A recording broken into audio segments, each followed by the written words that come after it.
situation. They have had several officers involved, including their public safety director and their chief, and so they asked me if I would come and speak to the media on their behalf. But just to let you know, this is an Oneonta Police Department situation, and the Alabama Law Enforcement Agency is investigating. What happened? What led up to this entire incident? So my understanding is that a call was placed to the police chief, personally to his cell phone, and said that there was a suspect walking around in the neighborhood on the Sand Valley Road, in the Sand Valley Road area. He was knocking on doors, and he was obviously not from around there, and asked if they would send somebody to check him out. Officers did respond. When they saw him sitting on the side of the road, they had passed by him. When they turned back around to stop and speak to him, he took off running, and he ran into a wooded area where a foot pursuit ensued. And once in the woods, a brief standoff took place. Shots were fired. Both the suspect and an officer were hit. So, and the officer's going to be okay? The last information that I had was that the officer was stable. They did med-flight him to UAB, where he, my understanding is, as obviously at UAB, has received the best of care, but also he is, there has been a peer support group there to go and speak to him to help him mentally as well. Do you know who fired shots first? Was it officers or the suspect? So I don't know that information. All I know is that the suspect did brandish at least one, and possibly two firearms. Do you know what he was asking folks in the neighborhood? I do not. I don't know anything about his purpose. He's the ID that we got from him. He is from the Jefferson County area, and nobody here knew him. Even the officers that were involved did not know who he was or anything about him. The suspect is dead. I can't confirm that the suspect is deceased. Could you identify the suspect at this time? I cannot. What about the officer? I would wait and leave that up to Oneonta. If it was one of my deputies, I would appreciate the opportunity to be able to share that information on my own, so I wouldn't dare put out a name for another agency's officer. What about ages for each of them? Just to give us the suspect is what I believe, or what we've been led to believe, is possibly in his late 20s, early 30s. I can't verify an age because I don't know anything about him other than what has been talked about on the scene. Did you say he was traveling by foot? Yes, he was walking. No vehicle was anywhere in the neighborhood of. I don't even know if he was carrying anything. All I know is that he was walking through a neighborhood that he didn't belong, but nobody knew who he was, and he was knocking on doors, which has prompted the call to the Oneonta City Police Chief. Is there a subdivision back there? Or No, ma'am. It's just a street, a neighborhood with just houses on both sides. When he was knocking on doors, did they see any firearms or anything, which probably caused heightened alert rather than just someone's knocking on my door? I don't know the answer to that. I do know that there was one neighbor that, or one resident that did allow him to use her phone to make a phone call, and we have that phone number and that information. Or I say we, Oneonta Police Department does. So in turn, Aaliyah does. But we don't know. I don't know who he called or what he talked about. Do you know how many shots were fired between the suspect and officers? I don't know. I don't know. I do know that there was approximately 3 officers that were involved in the shooting, but only one was wounded. So there could have been more than one officer that fired.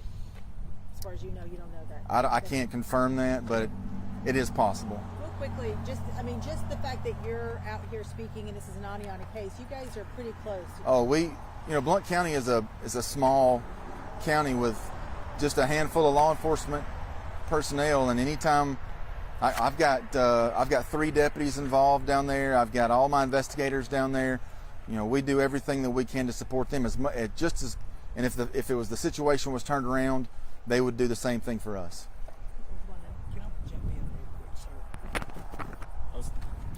Maybe I can fit this in my pocket. You said it was. Hold Okay. on, Brooks, hold on. Let him set. Oh, sorry about that.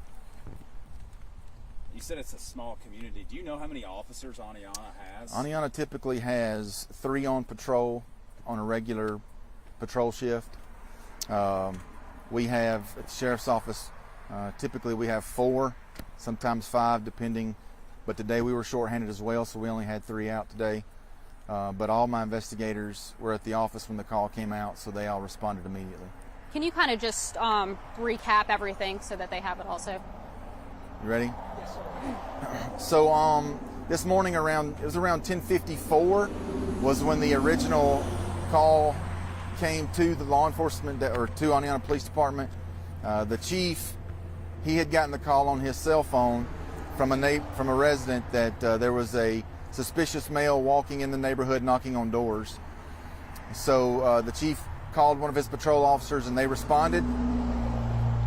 Whenever they responded, when they attempted to make contact with the person in question, he ran, and whenever he ran on foot, officers pursued into a wooded area. Whenever they got into this wooded area, there was some type of brief standoff where suspect presented a firearm, and when he presented the firearm, officers responded. We have one officer who was wounded, shot in the leg.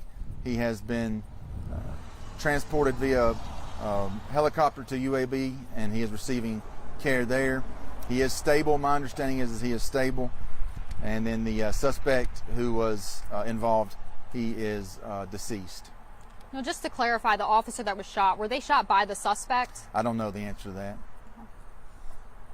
What do you tell people, this time of year as we get into the holidays, there will be people knocking on doors. You certainly never expect anyone to have a gun who's knocking at your door. Right. Maybe asking for money.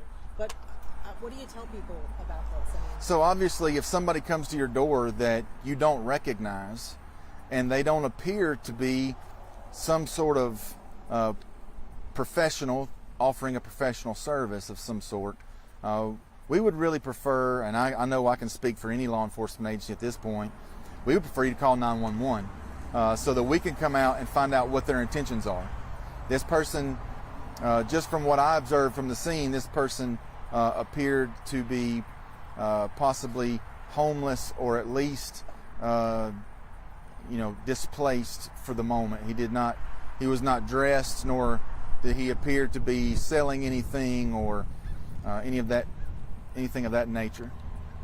Don't you guys, though? I mean, if everybody called you, every time somebody's strange walking through the neighborhood, I mean, you'd never get anything done. That's a little scary. Happens a lot. They have a lot of walkers in our county, mostly people who are on hard times, and we have those in a lot of our communities. And so we do ask that if you feel like you're unsafe or that you or your family or even your property is in danger, that you would call us and let us come deal with them. It is a little strange, would you not say, in this day and age, in the era of cell phones, that someone would ask to use a home phone? Yes. Well, he asked to use the phone, and he was allowed to use the homeowner's cell phone. I don't know. I know I don't personally have a home phone anymore. I don't know if any of you do, but I can only assume that that's what happened, is that when she allowed him to use her phone, it was because that was the only phone that she had. Did she say anything about that interaction? She did not. Whenever myself and my chief deputy arrived on the scene, she approached me and asked me if I was a lieutenant from the Oneonta Police Department. I explained who I was, and she said that the subject that ran had come to their house and had used her phone. So we just got Oneonta's lieutenant to come over and speak to her. He took down the information, the phone number, took a brief statement from her, but I don't have that interaction. And how many firearms did you say the suspect had? We believe that he possibly had at least 2. How many officers pursued him in the woods? 3. You're going to have to do this all over again. I'm so sorry. Somebody's going to have to bring me a bottle of water. I know. Are everybody good? Here? Is there anything we didn't ask you that you want the opportunity to say? On your notes, something we forgot. So this